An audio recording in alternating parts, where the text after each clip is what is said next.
on va tout de suite l'accueillir et applaudir grâce à Levita.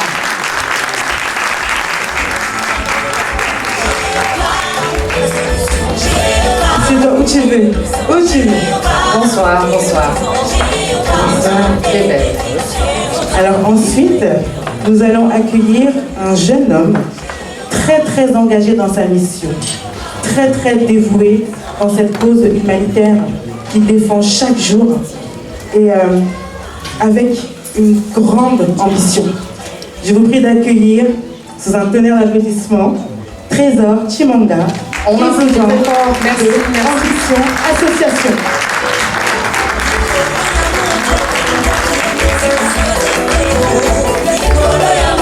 Pareil, assistant où tu veux. Bonsoir, merci à tous. Donc, nous allons accueillir sans plus tarder le président de l'association Open Mind, Monsieur Amar Timera. Il est là pour soutenir, en fait, son association soutient les sans-abri. Et c'est un homme qui a vraiment le cœur sur la main, qui est aussi très patient, une patience très recherchée, parce que c'est vraiment rare de nos jours, les gens qui sont patients. Donc il est là pour parler de son association. On accueille sans plus attendre Monsieur Amar Timera. Merci. On applaudit très fort. Merci.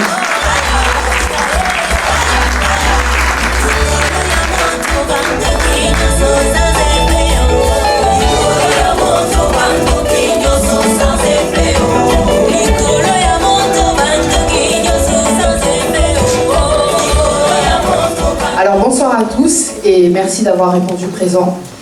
Nous allons d'abord commencer par vous poser quelques questions. On fera passer le micro bien sûr.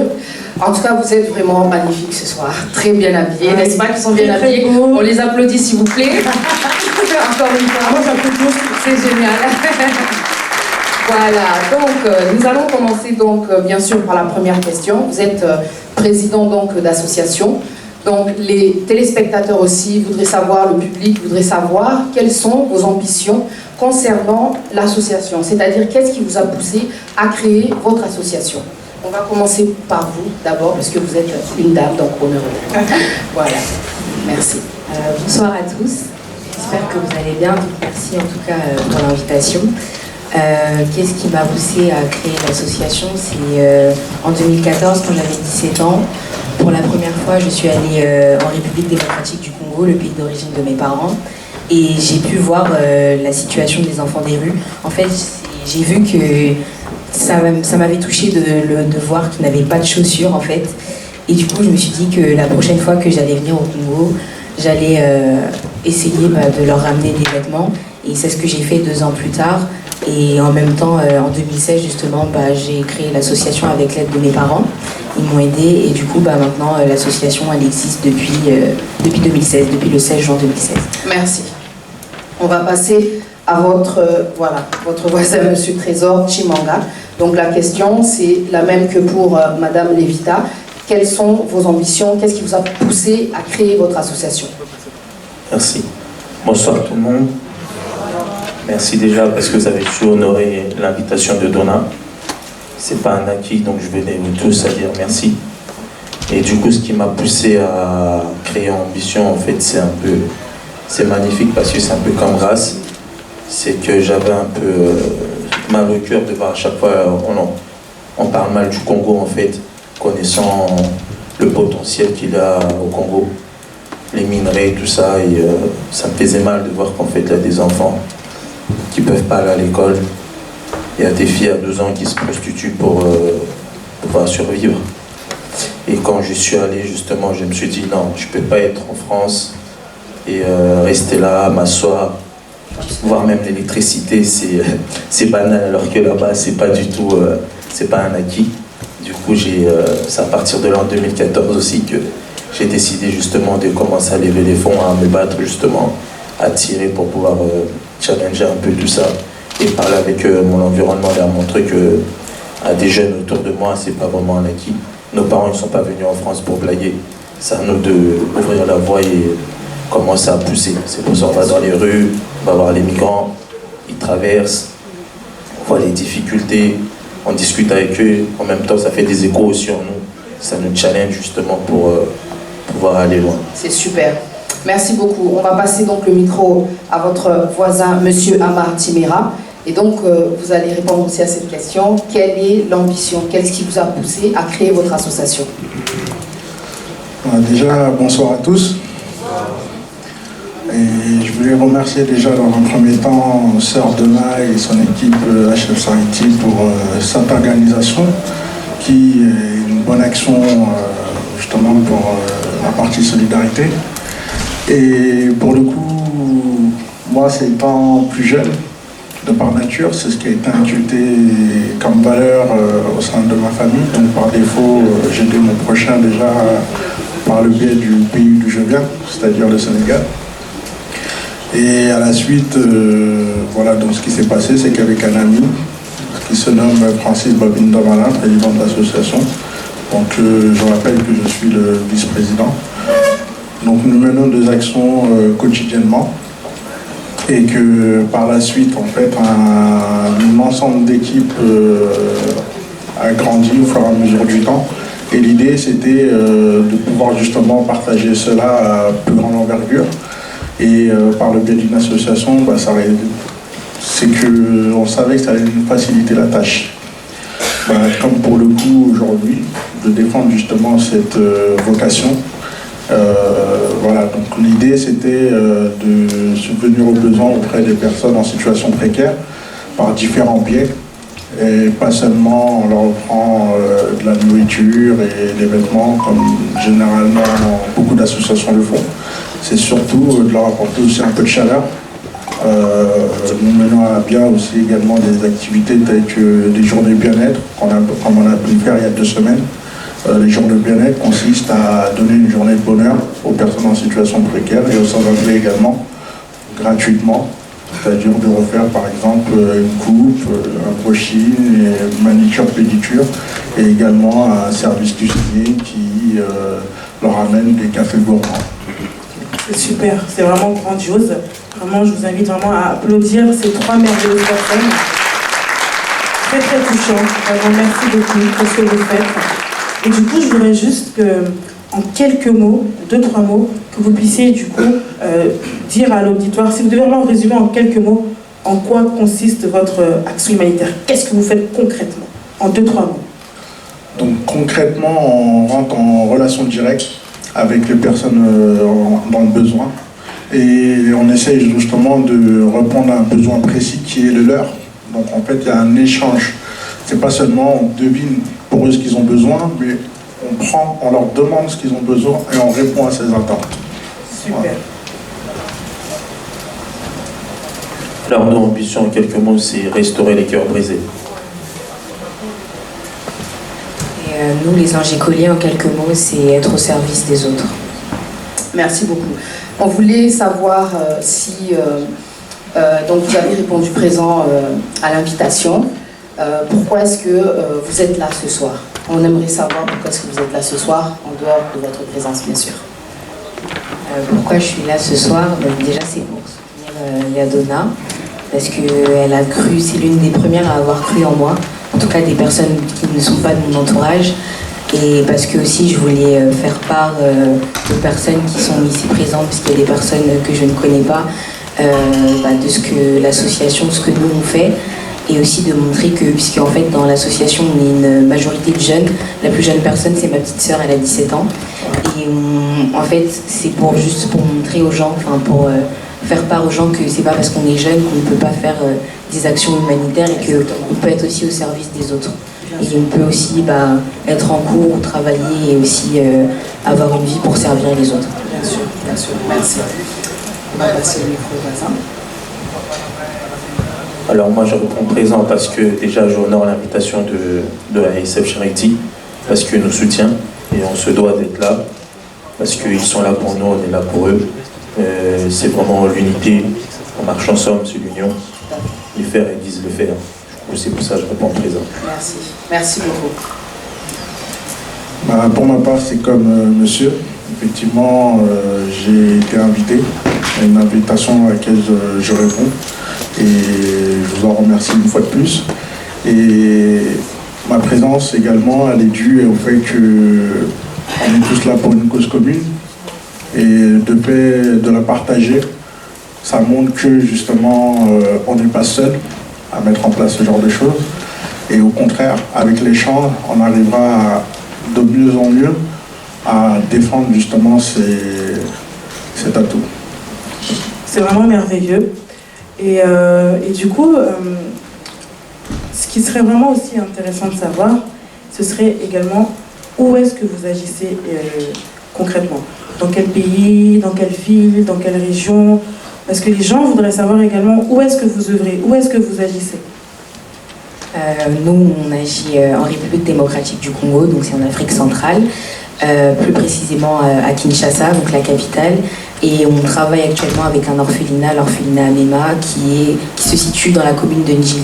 Et jusqu'ici, toutes nos actions, elles ont été centrées dans cette commune-là, puisque c'est une commune qui est assez pauvre et on préfère toucher vraiment les endroits où les gens sont vraiment en manque de moyens. Alors nous, on agit sur Paris. Des fois, on va à part de la Chapelle voir les migrants. Ou sinon, on fait le tour dans le 4e arrondissement. Et aussi, en second lieu, nos champs d'action, on agit aussi au Congo-Kinshasa. Précisément à Limité, via une église. Et aussi via une clinique. Parce qu'on aide aussi des femmes, justement, qui ont du mal avec l'accouchement. Et on a aussi des partenaires à Ndjili. Petit à petit, on essaie d'avancer. D'accord, merci beaucoup. Eh bien, pour nous, dans un premier temps, c'est dans la zone parisienne pour toucher les sans-abri. Et nous sommes également sur la ville de Drancy, sur laquelle on répond aux besoins des personnes en situation précaire. Et nous sommes aussi sur un projet international. Alors là, c'est pour la rénovation d'une école. Pour ma part, voilà, on donne de l'importance également à l'éducation pour justement ne pas se retrouver dans ces situations difficiles. C'est facile de travailler avec des sans-abri? Concrètement, de travailler avec des sans-abri, ça demande un savoir-faire. Donc pour le coup, on a étudié le cas. On ne s'est pas lancé de façon inconnue là-dedans. Vous voulez dire que vous avez été formé? Formé, c'est le travail du terrain qui a fait qu'on se forme et que par la suite, on échange beaucoup avec d'autres structures stables comme le recueil social de la RATP. Et pour le coup, avec eux, on arrive à interagir et répondre à ces besoins. Est-ce que vous avez vécu, comment dire, en tant que sans-abri, ou bien c'est vraiment quelque chose qui vous a poussé parce que vous avez la compassion tout simplement? Parce que des fois, quand on aide à ce point-là, c'est peut-être parce qu'on a vécu ça, ou alors c'est juste de l'amour tout simplement? Là-dessus, pour ma part, j'ai eu la chance que non, mais j'ai connu des gens proches qui ont vécu cette situation, et des situations différentes mais difficiles toujours. Et pour le coup, j'ai de nature à aider et j'en ai fait une vocation.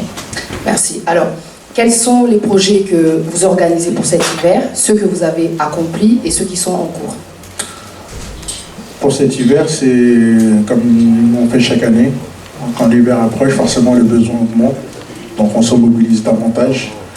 Et pour subvenir aux besoins des sans-abri, concernant les projets à venir, c'est les projets internationaux à mettre en place. Bien évidemment, ça demande une plus grosse mobilisation et organisation.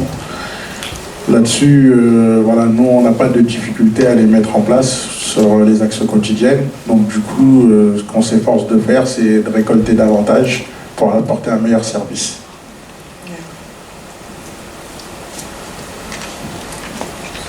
Même question, quels sont vos projets pour cet hiver qui arrive, ou même presque carrément dedans?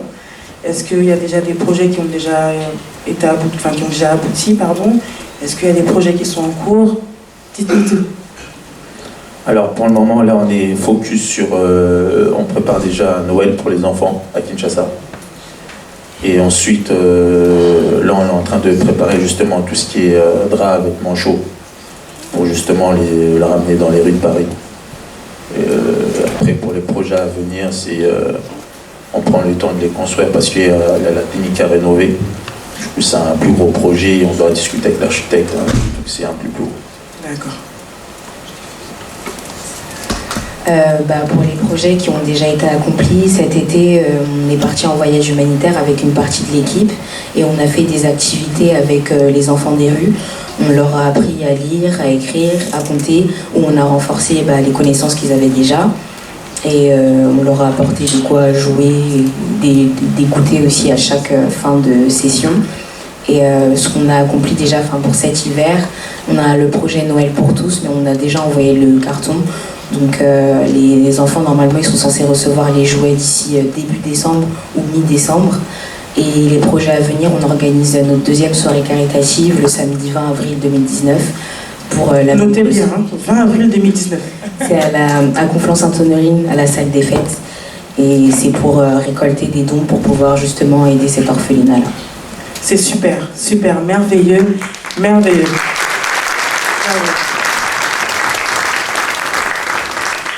Alors donc vous l'aurez toutes et tous compris, donc cette cérémonie, cet événement a pour thème, a pour mot vraiment principal l'amour, la charité. Et c'est pas seulement le gala de l'ASF Charity, c'est aussi votre gala à vous. Donc vraiment, soyez à l'aise. Cet auditoire est là, toutes ces personnes sont là pour vous aider, pour vous soutenir.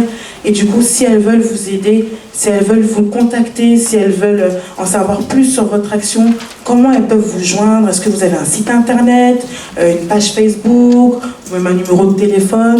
Vraiment, ils sont là pour vous, dites-leur tout. Alors nous, l'association Les Anges Écoliers, on a un site internet, mais il est en construction. On est plus sur les réseaux sociaux, donc sur Facebook, c'est Les Anges Écoliers, et pareil sur Instagram.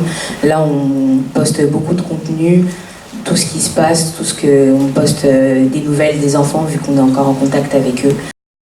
Donc vous pouvez nous suivre là-bas, ou sinon vous pouvez venir vers moi, je peux vous donner mon numéro si vous voulez, il n'y a aucun problème.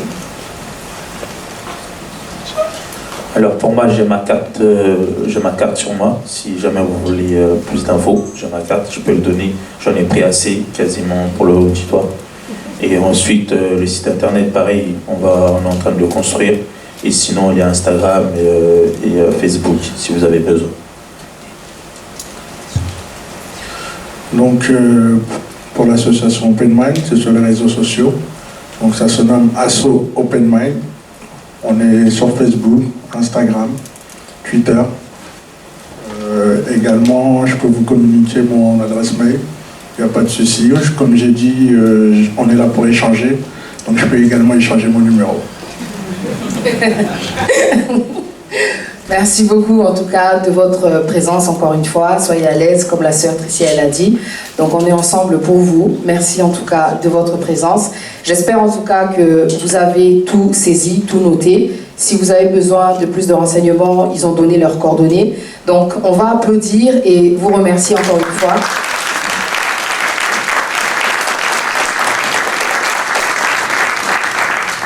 Alors, tout de suite, nous allons passer donc à l'entracte. On va vous inviter pour aller vous rasseoir à votre place. Merci beaucoup encore. C'est vraiment génial de voir des jeunes aussi ambitieux. C'est vraiment inspirant et exemplaire. En tout cas, de véritables modèles. Merci beaucoup d'applaudir. Merci beaucoup.